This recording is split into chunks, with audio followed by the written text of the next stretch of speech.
We don't even recognize who we're serving today. We're thinking we're doing okay. We think we can be a Christian that kills our children. We think we can be Christians that perform sexual perversion. We think we can be Christians that live in sin all the days of our life. That we can be hooked up and shacked up in a house with our boyfriend or our girlfriend and everything's okay, and we can go to church and God's pleased with us.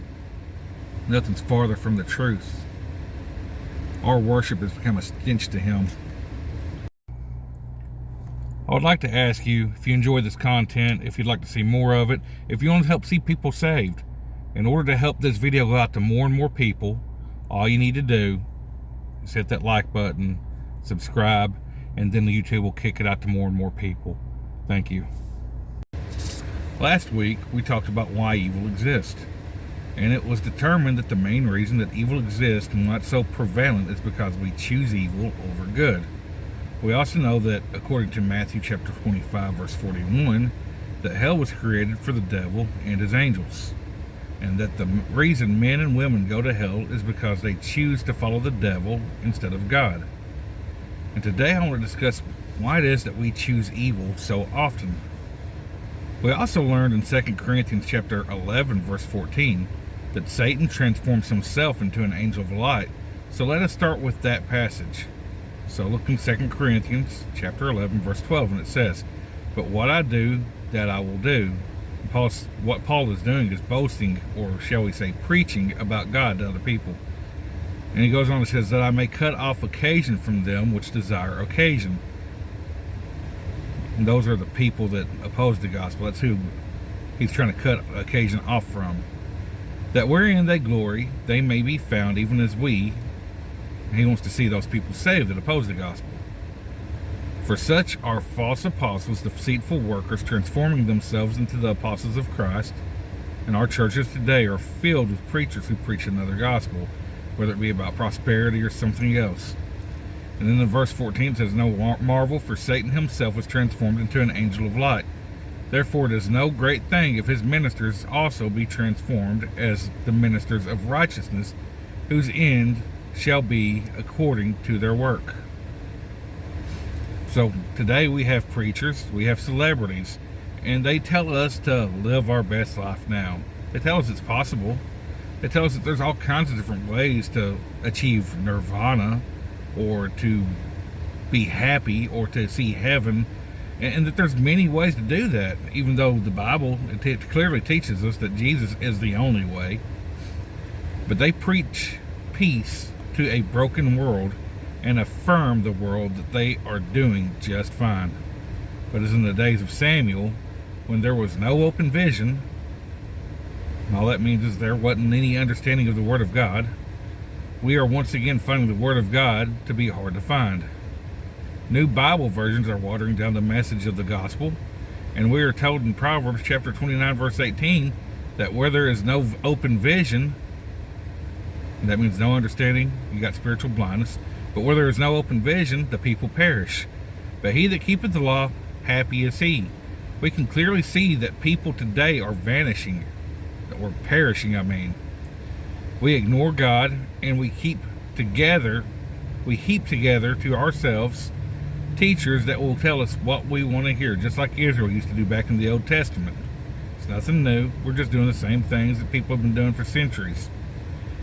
In Isaiah chapter 30, verses 9 through 10, it says, "This is a rebellious people, lying children that will not hear the law of the Lord, which say to the prophets, see not, and to the prophets, prophesy not unto us right things, speak unto us smooth things, prophesy deceits." That first prophet is actually says seers, but it means the same thing as prophets.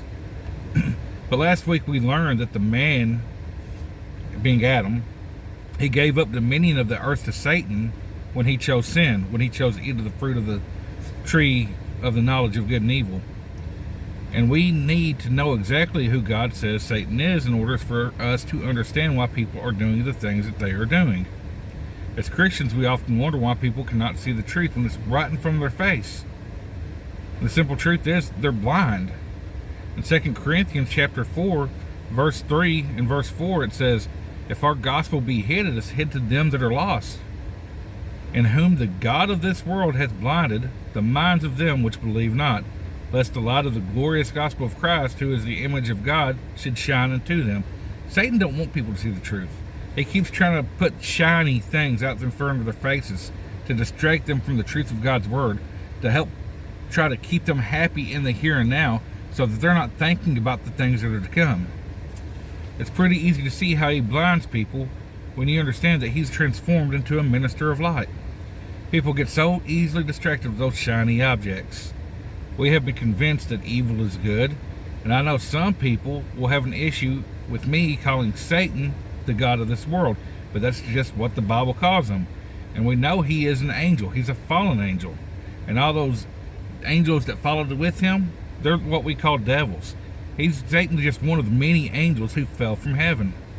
1 Corinthians chapter 10 says, starting in verse 20, I say that the things which the Gentiles sacrifice, they sacrifice to devils, and not to God. And I would not that ye should have fellowship with devils.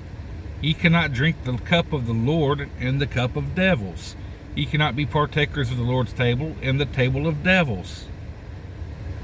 Devils are simply evil angels who left their first estate. Simple truth is, we got a lot of people that call themselves Christians in the world today, and they're not serving God. They're serving themselves. They're serving devils. They think they're serving God. They have a form of godliness, but they deny the power thereof. They think that they can live how they want to, and they can just go to church once in a while, give a little bit of money in the coffer, what have you, and it makes everything good with God, but that's not the way it is. You're either all in or you're all out. Jude chapter 1 verse 6 says, And the angels which kept not their first estate, but left their own habitation, he hath reserved in everlasting chains under darkness until the judgment of the great day. See, there's some that already left their first estate a long time ago that have been bound. And there's going to be more that are going to be bound. Remember who God made hell for. It wasn't for us. It was for the devil and his angels. If we want to follow after the devil, we can join him. Psalms 82 says, I have said ye are gods, and all of you are children of the Most High. It's speaking of angels here. But ye shall die like men and fall like one of the princes. Those that followed Satan and left their first estate will be cast into the lake of fire, which is the second death that's mentioned in Revelation 20. This is what God means when he says they will die like men. And like all of mankind who follow Satan in this world, they'll also go into the lake of fire to be tormented for all of eternity because they rebelled against God. God made us, and we rebelled against him when we took the fruit. Satan rebelled. Are we any better than Satan? I don't think so. Man was made a little lower than the angels. Think about that one for a minute when you consider Satan as an angel, and man was made a little lower than the angels. It's no wonder men could fall if we're not even as powerful as the angels. But we're willingly ignorant. We're so blind to the things that are going on, we don't even want to know. So with all that I've covered so far, let's start talking about these gods that the Gentiles served. Who were they? What were they called? Let's just talk about a few of them. We're going to look at just a few, namely Baal, Molech, and the Queen of Heaven, who I believe was also called Ashtoreth. And I can't think of a better way to show what these gods are, that they're nothing more than devils, or as I said earlier, fallen angels, than by contrasting what they had people doing in service to them compared to what God told us to do, or rather, what not to do. And then showing that today we're committing the exact same practices today that they were committing back in the Bible when they were serving these same gods. I can't think of better gods to use because these ones are mentioned in the Bible. So we're going to start with Exodus chapter 20, verses 3 through 5. Something very basic, something very familiar that I think you should all know. It says, Thou shalt have no other gods before me. Thou shalt not make unto thee any graven image, or any likeness of anything that is in heaven above, or that is in the earth beneath, or that is in the water under the earth. Thou shalt not bow down thyself to them, nor serve them. For I, the Lord thy God, am a jealous God, visiting the iniquity of the fathers upon the children unto the third and fourth generation of them that hate me. When we start doing things that are evil and wicked, it affects the generations that come behind us. It just does. No way around that. It's just simple truth. But soon after Moses had given these 10 commandments to the Israelites after they had left Egypt, it wasn't long at all before they started following other gods. In fact, he hadn't even come off the mountain yet when they started serving another god. In Exodus chapter 32, verses 4 through 6, it says, and he, being Aaron, received them at their hand, being their earrings and stuff, things that they brought out of Egypt. They gave him all these things, and he fashioned it with a graving tool after he had made it a molten calf, and they said, these be thy gods, O Israel, which brought thee up out of the land of Egypt. And when Aaron saw it, he built an altar before it, and Aaron made proclamation and said, tomorrow is a feast to the Lord. And they rose up early on the morrow and offered burnt offerings and brought peace offerings, and the people sat down to eat and to drink and rose up to play. Now, we're not told the name of these gods, but the golden calf makes me think of Baal. Baal was a bull. That's what he's represented by. And when you look at the word rose up to play, when they rose up to play, all the people joined into a massive, I don't know how else to say this nicely, a massive orgy. So you have a lot of sexual deviance going on right there. They had just been delivered by God, and they done turned their back and went back to doing things that were just wrong, and they knew they were wrong, but they did it anyway. All in the name of service to a God. Was it really because they wanted to serve a God, or they just wanted to involve themselves in some debauchery? What do you think? Anyway, in 2 Kings chapter 23, verses 4 through 7, Josiah, he commanded the high priest and the priest of the second order and the keepers of the door to bring forth out of the temple of the Lord all the vessels that were made for Baal, because Israel kept on falling to the Baal worship. And here's Josiah, he's coming in, he's going to get rid of the Baal worship. He's trying to bring people back to serving God. Anyway, but he brought all the vessels that were made for Baal and for the grove and for all the host of heaven, and he burned them without Jerusalem in the fields of Kidron, and carried the ashes of them to Bethel, and put down the idolatrous priest, whom the kings of Judah had ordained to burn incense in the high places in the cities of Judah and in the places round about Jerusalem, them also that had burned incense unto Baal, to the sun and to the moon and to the planets and all the host of heaven. And he brought out the grove from the house of the Lord without Jerusalem unto the brook Kidron, and burned it at the brook Kidron, and stamped it to small powder, and cast the powder thereof upon the graves of the children of the people. And he brake down the houses of the Sodomites that were by the house of the Lord, where the women wove hangings for the grove. I know that was a lot of scripture right there, but I just want to show you what other things are associated with Baal. With Baal, you have the association of Sodomites, homosexuals. Oftentimes, they were actually ritualistic prostitutes, male prostitutes typically, very often, when they would have female ones too. But there was still sodomy happening, which God said not to do. Mankind should not lie with mankind as with woman. It's an abomination. He says that very clearly. But he's associated with sodomy. Baal's associated with groves. He's associated with the host of heaven, the moon, the sun, the stars, all these things. He's also associated with a woman called the Queen of Heaven, or Ashtaroth, like I said earlier. And we can easily see that sexual deviance is associated with Baal, as well as the groves, the host of heaven, all these things. And think of Baal as the king of the gods, like Zeus with the Greeks. And think of the Queen of Heaven, or Ashtaroth, as the mother, like Hera would be with the Greeks. And all these other gods and stuff are almost like they're supposed to be their children. Another thing that's not mentioned here is that Baal worship oftentimes involved child sacrifice. And they would do that to a god called Molech. Jeremiah chapter 32 verse 35 says, and they built the high places of Baal, which are in the valley of the son of Hinnom, to cause their sons and their daughters to pass through the fire unto Molech. And God said, I commanded them not, neither came it into my mind that they should do this abomination to cause Judah to sin. So we see that God didn't want them to do that. But these people thought that they could do all these evil practices, and that through their perversion, sexual perversion, and through the sacrifice of their infants and all these things, that they could please the gods. But what does God say about these things? Well, in Exodus 20:14, he says, "Thou shalt not commit adultery." So that would rule out a whole lot of the sexual practices.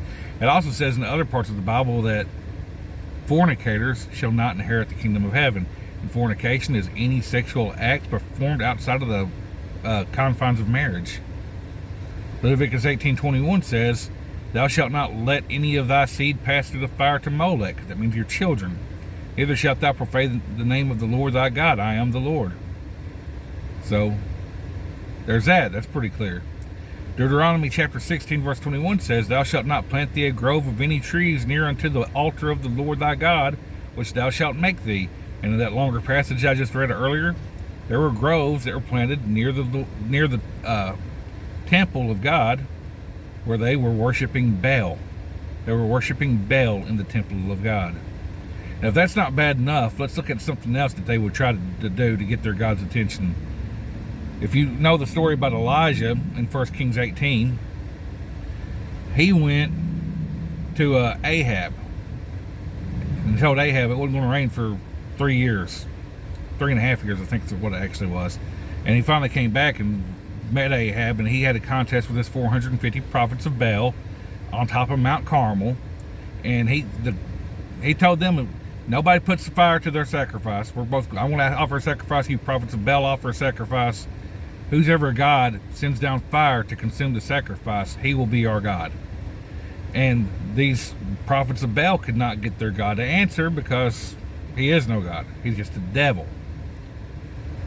And it says in verse 28 of chapter 18 that they cried aloud and cut themselves after their manner with knives and lancets till the blood gushed out upon them. Then they were also praying incessantly, very repetitive prayers that they were praying to Baal. And what does God say about these two acts? Well, in Deuteronomy chapter 14 verse 1, he says, "Ye are the children of the Lord your God. Ye shall not cut yourselves, nor make any baldness between your eyes for the dead." I'm going to come back to that here in just a second.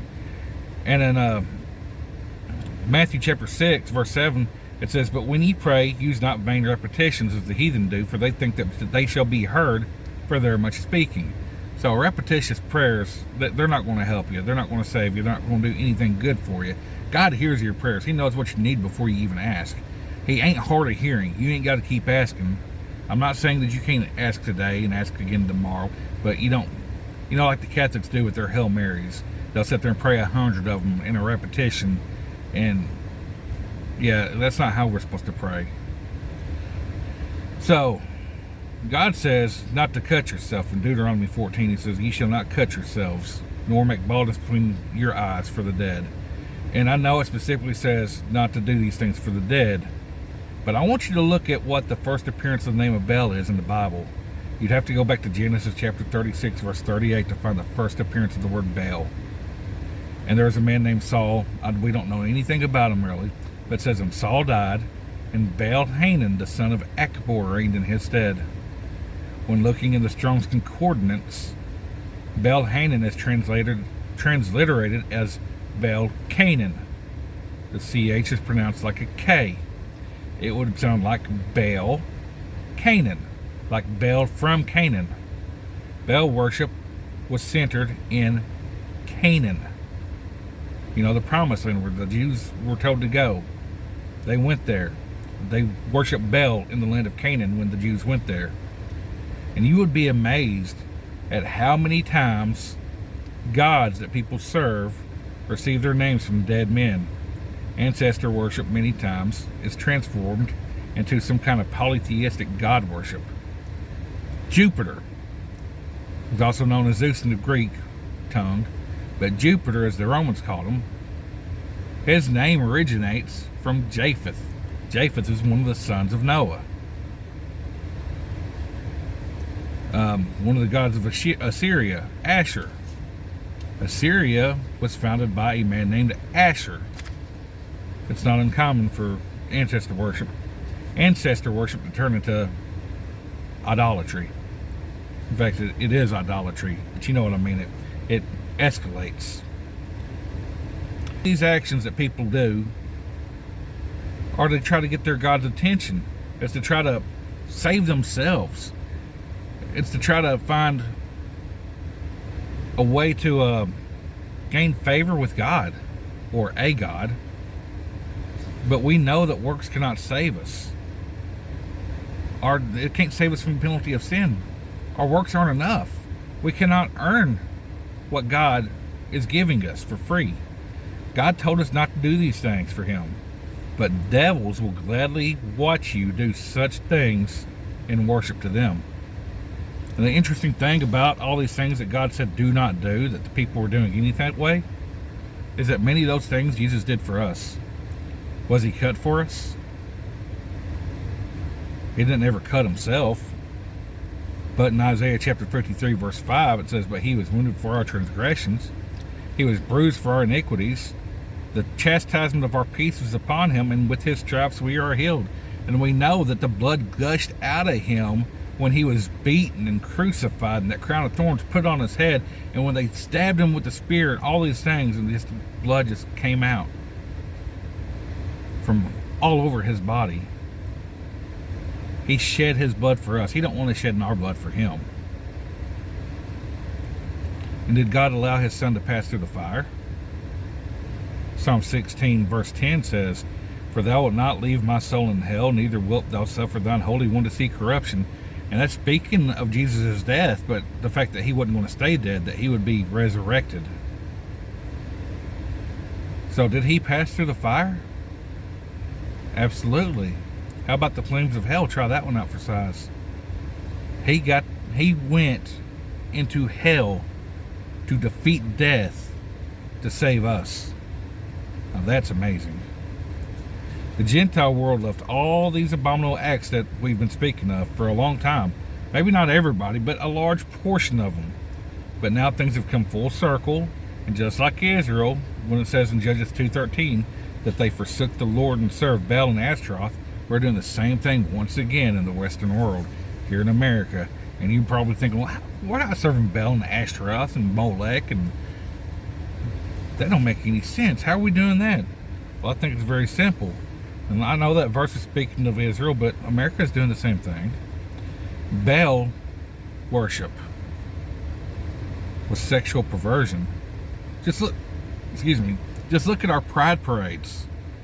Can you not see Baal worship in that? Ashtaroth, she is so often associated with the groves and stuff. The Queen of Heaven, Mother Nature, environmentalism. That's pretty easy. And what about Molech? Molech's probably the one that we're serving the most these days. Do we still cause our children to pass through the fire? Absolutely.